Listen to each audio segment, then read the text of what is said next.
Lecture 6 में हमने post fertilisation cover किया था, यानी कि फर्टिलाइजेशन और इनिशिएशन के बाद की अवस्था जब जाइगोट एम्ब्रियो में डेवलप होता था। इसके कुछ क्वेश्चंस अटेम्प्ट करते हैं कि किस तरह के क्वेश्चंस पूछे जा सकते हैं। फर्स्ट क्वेश्चन में पूछा है कि इन angiosperm the process of pollen grain germinating on stigma and growing pollen tube is called. Simply ये कहना चाह रहे हैं, देखो ये गाइनोसियम होता है किसी भी प्लांट का।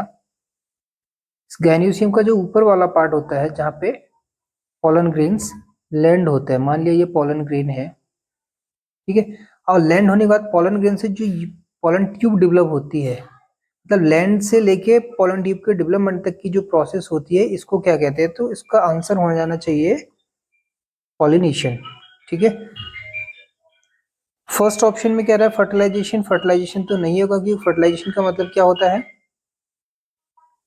फ्यूजन ऑफ गैमीट का मतलब होता है फ्यूजन ऑफ गैमीट, तो ये तो आंसर नहीं होगा। पॉलिनेशन हमने टिक कर ही दिया है। डबल फर्टिलाइजेशन क्या होता है?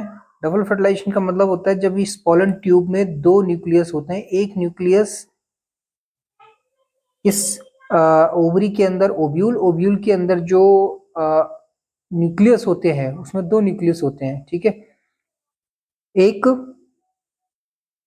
एंटीपोडल सेल्स का न्यूक्लियस और एक मेन सेंटर में जो न्यूक्लियस होता है। तो यहाँ से एक न्यूक्लियस पॉलन ट्यूब का मेल यानी कि मेल पौधे का एक न्यूक्लियस फर्टिलाइज करता है केंद्र में उपस्थित न्यूक्लियस के साथ, दूसरा न्यूक्लियस फर्टिलाइज करता है एंटीपोडल में से एक मिडिल सेल्स के साथ में। तो दो बार फर्टिलाइजेशन हो रहा है, इसलिए बोलते थे इसको डबल फर्टिलाइजेशन। तो ये भी नहीं होगा। ये सिंगेनी आपको पता ही है, फर्टिलाइजेशन का दूसरा नाम है निषेचन। तो हमने चारों ऑप्शंस डिस्कस कर लिए और आंसर भी पता कर लिया। आंसर क्या है? पॉलिनेशन। सेकंड क्वेश्चन में पूछा है fertilization in humans generally occurs eight.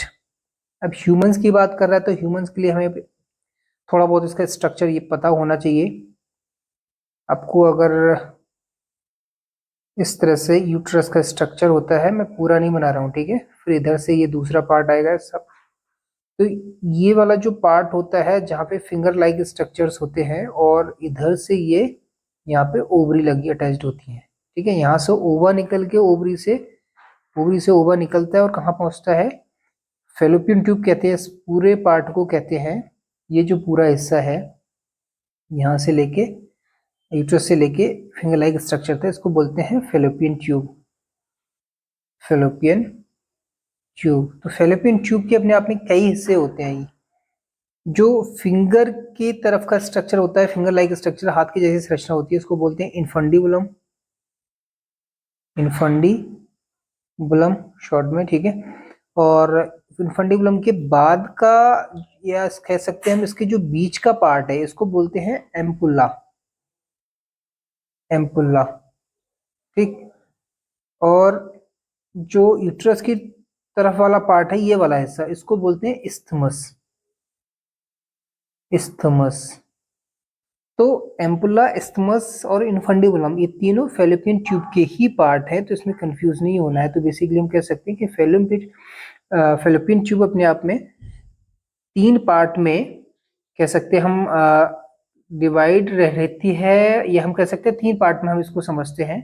क्योंकि इसका रीजन क्या है? रीजन ये है कि जो इनफंडिबुलम है ये ओवम को रिसीव करता है, एम्पुला रीजन में फर्टिलाइजेशन होता है, ये साइट ऑफ फर्टिलाइजेशन है, और इस्थमस में फिर ये मूवमेंट के जरिए ब्लास्टोसिस्ट के रूप में या ब्लास्टोमियर के रूप में यूट्रस की तरफ जाता है, मूव करता है और बाद में इम्प्लांटेशन होता है। तो साइट ऑफ फर्टिलाइजेशन पूछ रहा है, तो साइट ऑफ फर्टिलाइजेशन होती है एम्पुला, ध्यान रखना, जो इनफंडिबुलम और इस्थमस के बीच में होती है।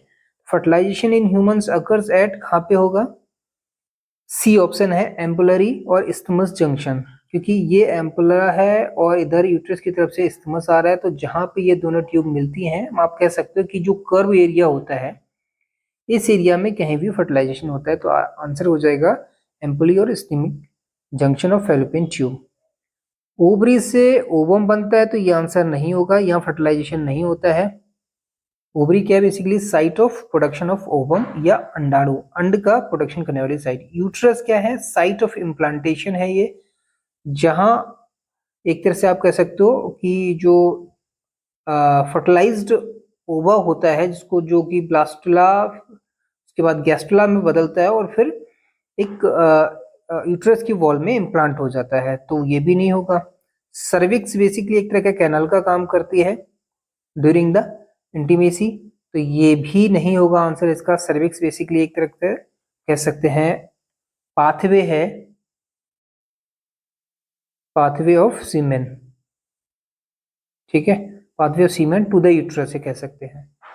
तो आंसर सी हो गया। बाकी हमने बच्चे 3 ऑप्शन भी डिस्कस कर लिए कि वो क्यों नहीं है और उनका फंक्शन क्या होता है, ताकि हमें एकदम क्लियर कट पता चल जाए कि सेकंड क्वेश्चन के आंसर में सी ही है।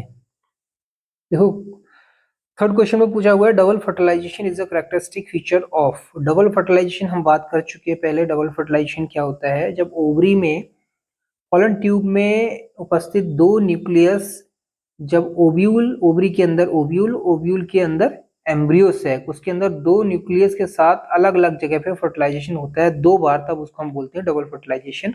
और ये कैरेक्टरिस्टिक है एंजियोस्पर्म का, जिसको हम कह सकते हैं पुष्पीय पादप, ठीक।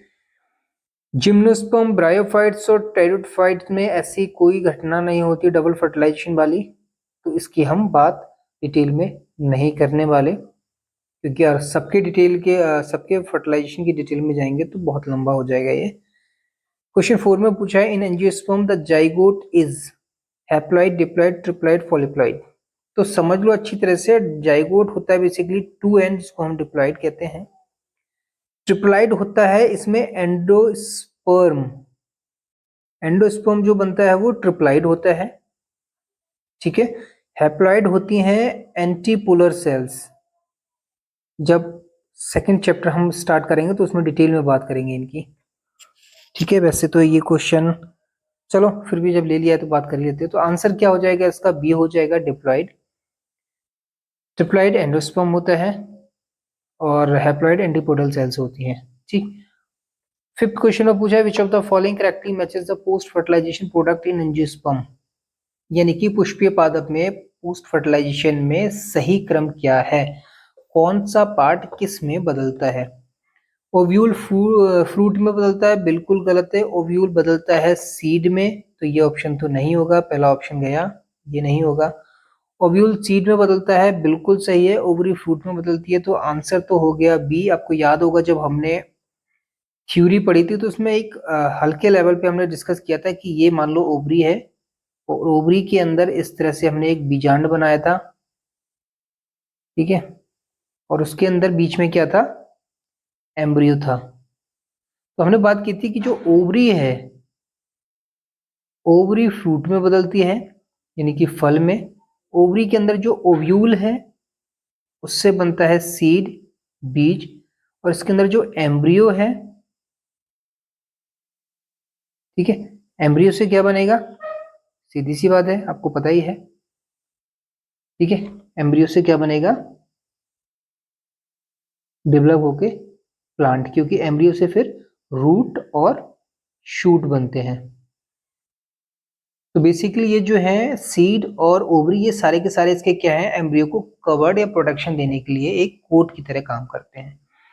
तो आंसर सी हो, बी हो गया हमारा। सी में देख लेते हैं, ओव्यूल एम्ब्रियो सैक में डेवलप होता है, बिल्कुल गलत है।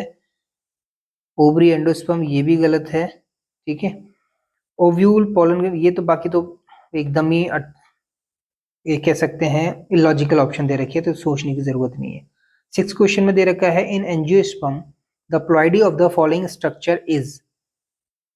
Ploidy of the following structure, ploidy का मतलब ये पूछ रहा है कि उसमें कितने नंबर ऑफ क्रोमोसोम होते हैं, ये पूछने का मतलब है। तो जाइगोट में होते हैं 2n number of chromosome, primary endosperm में होते हैं, अभी हमने बात की थी 3n of number of chromosome, क्योंकि ऊपर ही क्वेश्चन हमने अटेम्प्ट किया था, याद होगा ये क्वेश्चन नंबर 4, ठीक है। ट्रिप्लॉइड यानी कि 3n, और एंटीपोडल सेल्स में होते हैं n नंबर ऑफ क्रोमोसोम। तो क्रम क्या हो जाएगा? 2n 3n n। अब देख लो कौन सा है 2n 3n n, ये पहला ही ऑप्शन हो गया। अब इसमें बाकी के 3 ऑप्शन को डिस्कस करने की जरूरत है नहीं, तो आंसर हो जाएगा हमारा फर्स्ट, ठीक है। तो इस तरह के कुछ 6 क्वेश्चंस को हमने डिस्कस किया, जिसमें आपके इजी, मीडियम और 1-2 क्वेश्चन एडवांस, मतलब एडवांस नहीं कह सकते, मीडियम लेवल के थे। इस तरह के क्वेश्चंस जनरली पूछे जाते हैं। तो अब मुलाकात होगी सेकंड चैप्टर में, जो कि खासकर सिलेबस में है, क्योंकि ये चैप्टर बहुत पहले हटा दिया गया है सिलेबस से, ना तो 12th में है और ना ही नीट वालों के लिए है, लेकिन फिर भी कवर कर लिया ये बेसिक इन्फॉर्मेशन के लिए। तो स्टार्ट करेंगे सेकंड चैप्टर।